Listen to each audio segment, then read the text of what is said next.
Hi, I'm Rob, but for today, you can call me the Tabletop Student. Why is that, you ask? Well, it's very simple. I've been tagged in a video by the excellent Tabletop Teacher detailing his top 3 support pieces, and I thought I'd follow suit because it's only polite. And ultimately, I thought it'd make an entertaining video, and it'd be nice to do something a bit different. So, Tabletop Teacher had his criteria for what makes a support piece. I'm going to go fairly straightforward on mine. It has to be under 75 points, and it has to possess one or more of the following powers: Outwit, Perplex, and Probability Control. Those are 3 abilities that I consider to be effective support abilities in so much as they piss off the person you're playing against, which is a big part of the way I like to play, when I can, and when dice rolls allow. Anyway, on to the figures. So my first choice is from the Avengers Age of Ultron Gravity Feed set. It's number 10. For 55 points, it's Scarlet Witch. So she is 55 points for 5 clicks of health, and she has quite a versatile dial. Let's go through the basics first. She's got 8 range and a single lightning bolt. Now 8 range is pretty good for a range attacker anyway, but she's got some trait that is particularly useful, and it's really helpful to have a longer range on it. So, Uncaging the Beast. Give Scarlet Witch a free action when she has 2 action tokens, and choose a friendly character within range and line of fire. Modify the chosen character's combat values by +1 until the end of your turn, and at the end of your turn, deal Scarlet Witch 1 unavoidable damage and don't clear her action tokens. If the chosen character's name is Hulk, you may modify the chosen character's combat values by +2 instead. Now, I've never used it with Hulk, but I know from experience of using it with Red Skull and Count Nefaria in a big kind of barn burner game that it can be an effective tactic which really kind of improves their combat values. So that's a useful trait. Always nice. She starts with Stealth, Willpower, and Perplex. Moves through the dial for 2 clicks of that. Moves through to have Mind Control, Barrier, and Probability Control for 2 more clicks. And then finally, Phasing Teleport and Support. So actually, you end up with a support piece with support, which is obviously very thematically nice. She's not an inconsiderable fighter in and of herself. She's got some decent combat values throughout the dial. A defense of 16, admittedly on the first click, but she moves through to between 16 and 17 throughout her dial. 10s, 11s, and finally 9. And movement is sort of between 7 and 9. So it's for 55 points, I can't complain with this figure. I really, really like it. And like I said, I've used it to great effect before, and I found it really fun to use. Plus, the sculpt is really nice, if you can kind of get past the idea that the hands look like she's holding a pair of translucent plastic watches. Now, obviously, I'm a fan of the translucent plastic usage anyway, but nonetheless, it's a bit of a jarring observation the first time I saw it. But nonetheless, a nice sculpt, a good piece, a good dial, and generally one of my favourites, hence why it's included in the list. So next, we move into another Marvel piece from a similarly old set, but nonetheless one that I particularly enjoy. This is Avengers Assemble number 34. He's unique. He is one of a kind. He is Jarvis. So with the Avengers and Soldier keyword, he slots nicely into Avengers themed teams. He has the Avengers team ability, which obviously makes sense. And for 40 points, here's some of the fun stuff he can do.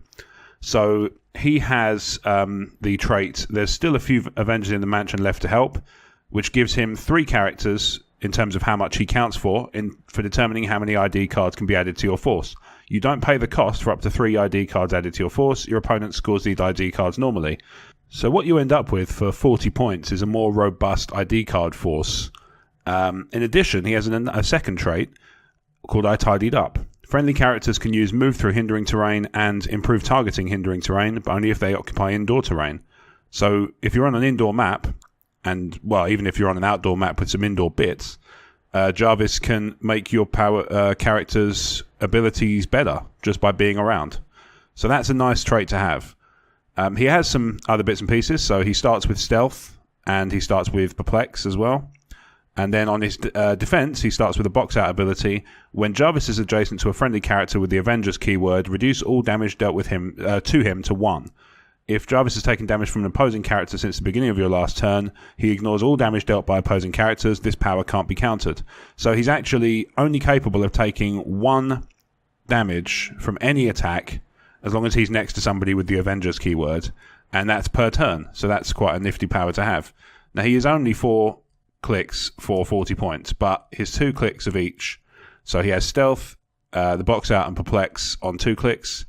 No movement, no attack abilities, but he's got the Box Out on his defense, and he's got Enhancement. And then on the final click, he's got Willpower and still has Enhancement. So, part of the reason I like this one is the versatility of it for the purposes of generating ID cards, but also he's a really nice sculpt, and I just love this idea of him kind of sweeping up after the Avengers and then just getting involved in a fracas just because he happens to be there. That kind of fun mental image is one of the reasons he's so popular to me. Last, but by no means least, is a DC character. He's played at 59 points. He is New 52, number 19, John Constantine.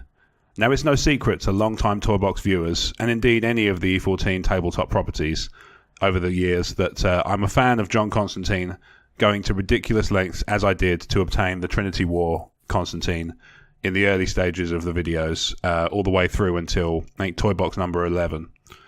But the New 52 Constantine is a really nice support piece, and I'm going to tell you why. So he has the Mystics team ability for 59 points, which is something I really feel like Scarlet Witch could do with, but that would mean an extra 10 points or so on her cost at least, I would have thought. He is admittedly, Constantine, a relatively short sculpt. He's 4 clicks for 59 points, I should say. No movement abilities to speak of early on, or indeed at all.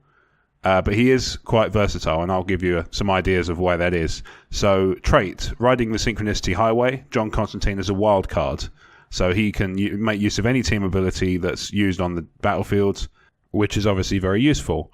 In addition, on his first click, he has an attack box out ability, mystical wards. Other characters can't use probability control. So he has probability control on click 1, but he's the only one who can use it as long as he's in that on that power on his dial, which he has on clicks 1 and 3. So his dial reads like so.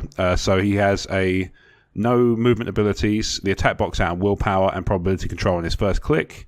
And then on the second click, he loses probability control, but gains sheer cunning. John Constantine can use Outwit and Perplex. He also has willpower still. Third click, he loses willpower, but regains the attack box out and regains probability control.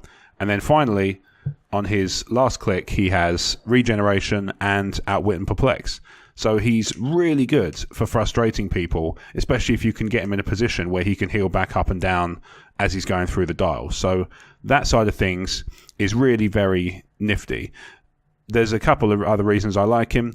Like I said, the Mystics team ability is always nice because you can sort of punish people for having the temerity to attack you. And he's just a beautiful, beautiful sculpt. I like these marquee figures. I've got a few of them that I'm really fond of. Maybe I can do a separate video on that later. Who knows? Let me know in the comments if that's something you'd like to see. But he embodies a lot of the characteristics I like in a piece. He's got a couple of useful abilities which frustrate people. He's relatively low cost, so you can work him into any team. The wildcard ability means he can make use of team abilities. And he's mystical and Justice League, which means he can slot into a team with, for example, Trinity War Batman, Wonder Woman, basically anything that's Justice League keyworded, he can work his way into that team for the purposes of convenience, which actually fits quite nicely with the Constantine from the comics, especially the New 52 Constantine. So that's my list. Did you agree with those choices? Are there other choices that you might have seen in other Toybox videos that you think make a better fit? Let me know in the comments below. Tabletop Teacher, I hope you've enjoyed this video especially. I have certainly gained a newfound appreciation for how punishingly difficult it must be to do the videos in the format you do. So it just means that my Patreon money is really well spent and continues to be so. If you've enjoyed this video, thank you for watching it in the first place. But also, like I said, I'd appreciate it if you let me know. You can let me know in the comments, or you can tweet me at RobWadeVision or message me on Instagram. You can follow me there. Thank you, as always, for watching the E14 Toybox, and bye for now.